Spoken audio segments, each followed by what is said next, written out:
The moment my brother dragged me by my hair and threw me outside, I realized something terrifying.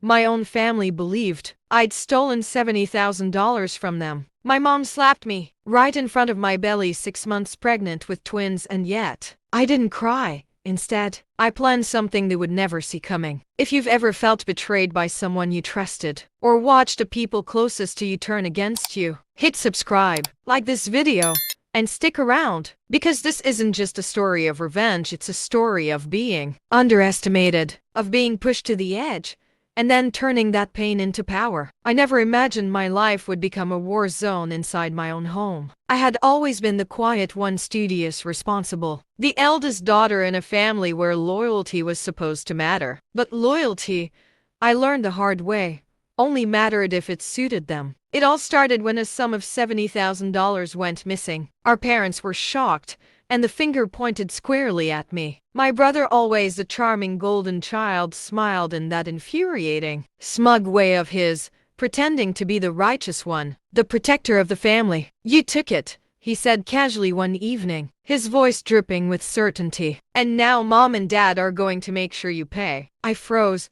My heart pounded, not just from anger, but from disbelief. Me?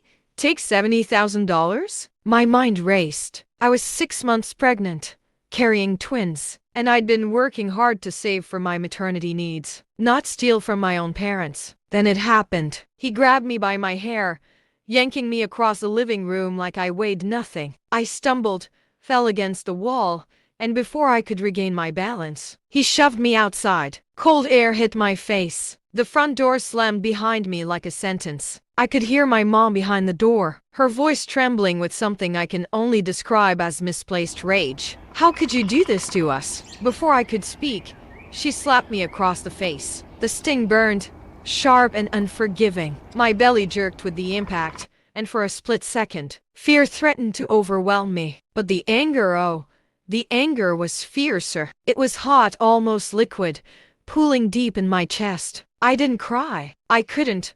Crying would have been weakness. I needed clarity. I needed control. I sat on the cold steps outside and let the wind brush against my face. I felt my twins kick gently, a reminder of why I couldn't let this break me. My mind was already plotting. They thought I was powerless. They thought I would crumble. They thought wrong. For the next week, I lived in a haze of planning and observation. I watched every conversation, every suspicious glance, every whispered accusation. I kept my interactions minimal, smiling politely, nodding when necessary, but inside, I was calculating every move. I couldn't let my brother and mom win, not for me, not for my unborn children. I started small, little actions that made them question their assumptions. I subtly protected my finances, withdrew my savings in cash, and kept careful records. I began documenting every interaction, text messages, emails, even casual remarks that hinted at their guilt. I was building a web of proof. And then,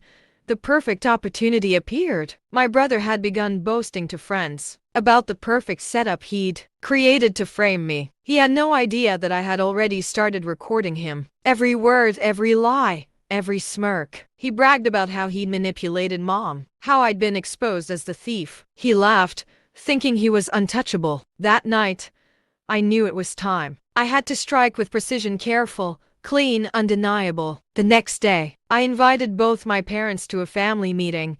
I had everything prepared: bank statements, text message screenshots, a carefully detailed timeline showing that the missing $70,000 had been moved without my knowledge, all pointing to the real culprit, my brother. Mom was furious before I even began. She crossed her arms, her lips tight. "Explain yourself," she demanded, her eyes still red from last week's confrontation. I stayed calm. I took a deep breath. "I've collected all the evidence," I said quietly. "Everything you've accused me of, everything you've believed about me. It's not true. And here's proof." I handed over the documents, the messages, the dates, everything laid out like a blueprint. My brother's smug grin faltered when he saw the undeniable trail leading straight back to him. You can't," he stammered, his voice cracking. "I can," I said softly, the calm in my voice sharper than any scream, "because I never took what wasn't mine. And unlike you, I didn't think betrayal was a family value. Mom's face went pale. For the first time in years, I saw doubt flicker in her eyes. The realization that she had sided with the wrong child, that she had hurt the one who loved her most, was like a punch to the gut. The climax came quietly, without fireworks, without yelling. My brother tried to argue, to deflect, but the evidence was overwhelming. I watched him shrink under the weight of undeniable truth. The power shift was instantaneous. I didn't have to drag him outside. I didn't have to shout. The truth had done my work for me. But I didn't stop there. For months afterward, I ensured my finances were untouchable. I built a safety net for myself and my twins. And every time I thought of that day, the slap, the shove, the humiliation, I reminded myself I had turned pain into proof, betrayal into power. Months later, my twins were born healthy and strong. The house felt different, lighter. My brother's arrogance had been replaced by cautious respect. My mother, too, had softened, though the scars of misjudgment remained. And me?